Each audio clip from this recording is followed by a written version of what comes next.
Jalen Carter, the all-pro defensive tackle for the Philadelphia Eagles, the center of the Eagles Super Bowl defending defense. He went full-blown Hawk Tua. He spit on that thing. And the reason why we're calling it Hawk Tua, because later we found out Dak Prescott spit first. And I was like, holy cow, it's like we're watching a episode or one of these Drewski skits. Drewski pretends like white men are running around spitting at the feet of black men. Dak Prescott and Jalen Carter proved, no, it's actually black men spitting on each other or spitting at each other. And so this is literally before the game actually starts. It's right. The kickoff comes, someone gets hurt on the kickoff, and they got to bring a card out to help some fullback or special teams player get off the field from the kickoff. And so the Cowboys and the Eagles are milling around in their huddle. Jalen Carter, I believe, is talking smack to a rookie offensive lineman for the Cowboys. Dak Prescott, feeling spicy and saucy, walks through his huddle and stands between, as you can see there, two Cowboys players, offensive linemen, and spits towards Jalen Carter, who was outside of his huddle and across the line of scrimmage.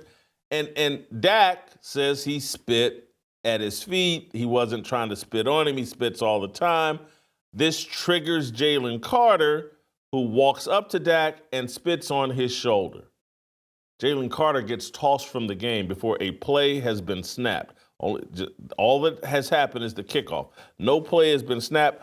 Philadelphia loses its best player, and it's like, holy cow, Philadelphia's got a chance, or the Dallas now has a chance to really move the ball and keep pace with the Philadelphia Eagles. Eagles go on to win 24-20, but it starts there. It starts with this spit gate and this full-blown Hawk Tua spitting on that thing. And early on, I was like, man, Jalen Carter, what an idiot. This is irresponsible. The Philadelphia Eagles must take action. Yes, he's been tossed from the game, but there damn well better be a fine, a suspension, something coming down the pike for Jalen Carter. And then we find out, and we see the video of what Dak Prescott did, and I've completely backpedaled. I don't think what Jalen Carter did was justified. I don't think it was the proper reaction. I think it was an overreaction. But I got no problem with Jalen Carter. Dak Prescott did something to trigger him, and I'm not buying Dak Prescott's excuse here that, I was just spitting, like I always do. Anyway, let's play Dak Prescott in his explanation of, what happened. Let's play SOT number 2. Yeah, I probably spit 1,000 times throughout the game. I mean, especially game day, maybe even in general, and something I guess I'm not proud of. But in that case, he was trolling, I guess you could say, trying to mess with Tyler Booker. I was just looking at him. I was right here by the two linemen, and guess I needed to spit, and I wasn't going to spit on my lineman, and I just spit ahead. But I would say he was back there where Jory was in that sense, and he asked, or he goes, "You trying to spit on me?" And at that point, I mean, I felt like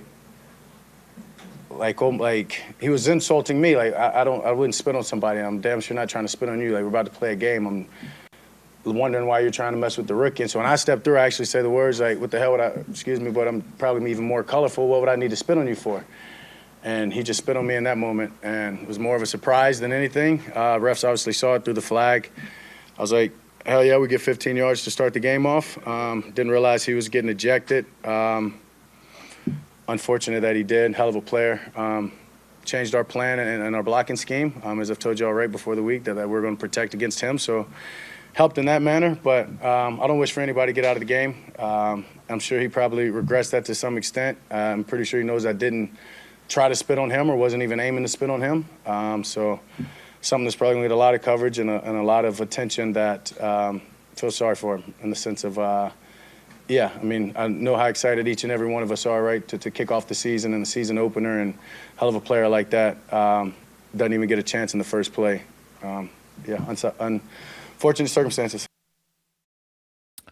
Dak Prescott knows that he triggered Jalen Carter. And I'm not excusing Jalen Carter by any stretch. He needs to do better. But Dak Prescott knows exactly what he did. He triggered him. That little smile on Dak's face, that nod of the head, the spit. It's like that Drewski video that I was talking about yesterday where, he does the whole white face routine and pretends like white guys are just spitting at the feet of black guys and trying to trigger them.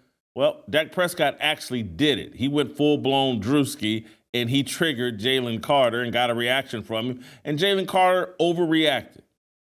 But I cannot sit here and just totally vilify Jalen Carter. You're about to play a football game. It's the opening night. It's Thursday night football. Half of America's watching. You're fired up. You've been going through training camp where you really haven't been able to be physical and hit anybody. You're on pins and needles. You're getting ready for combat. You're getting ready you're in that mindset. You've drawn up all this dark energy to prepare yourself for 3 hours of football and how you want to destroy the other team. And a guy spits at your feet and then puts a little smile on his face and tries to taunt you and you overreact. Not justifying it, but I'm just sorry. I'm not that upset with Jalen Carter. Let's hear from Jalen Carter. Let's play shot number 3. I heard the ref talking, and then I heard him say, this is a tossable offense or something like that, and that's when I knew. Did you have a conversation with Nick, and if so, what kind of message did he relay to you? I didn't have a conversation yet. I know we're going to have that conversation. They had to focus on the game still. I don't want to distract them from the game. I came in, I talked to the D-line, told them what I was seeing while I was watching the game inside. That's all. What was it like watching the rest of the game? It was intense for me. I wanted to be out there with the guys so bad and just to support and help, even just standing on the sideline. But things went how it went. We just got to move on. I've made a promise to them boys; it won't happen again. Are you worried you might be suspended? Are you worried you might be suspended? If I get that text or that call and by that conversation, then we'll handle it as then.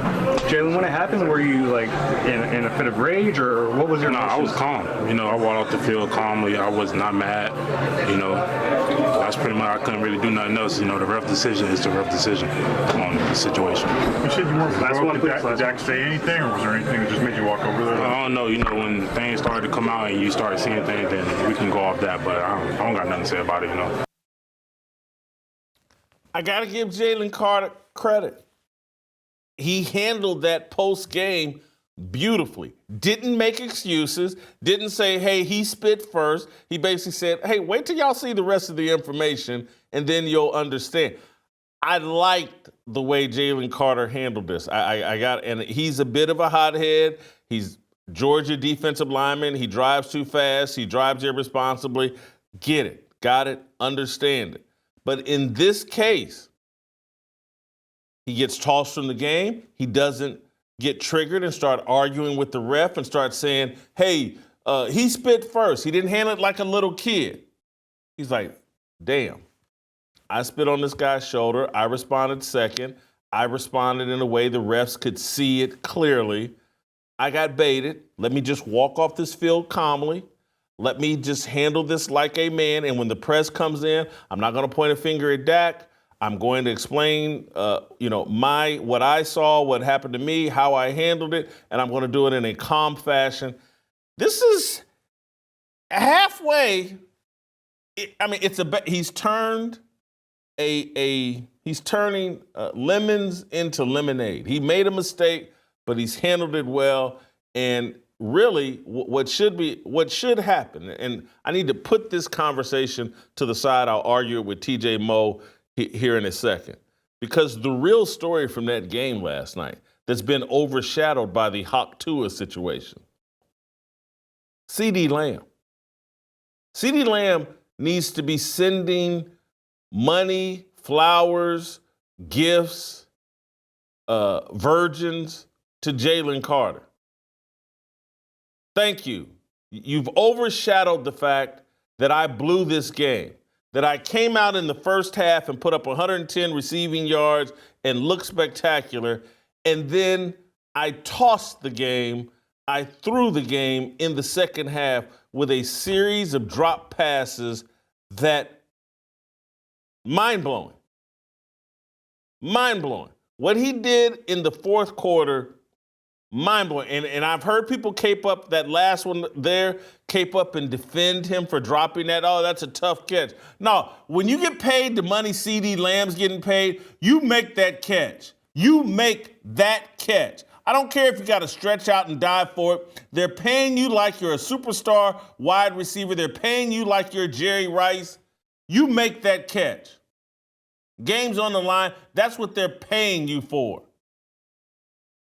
CeeDee Lamb is the story of this game, this overpaid wide receiver that cost the Dallas Cowboys a chance to win game one. The Dallas Cowboys, Dak Prescott, hats off to you, brother. You looked amazing last night. Brian Schottenheimer, who I have no faith in, you and that offense looked amazing last night. And I know they got to benefit from Jalen Carter getting tossed from the game. But the Cowboys offensively looked good. CeeDee Lamb in the second half looked horrendous and cost the Cowboys the game. And that's what the conversation should be, because the whole spit deal is just overblown. Like what you saw? Hit that like button, subscribe, and check out the full episode by clicking the link below.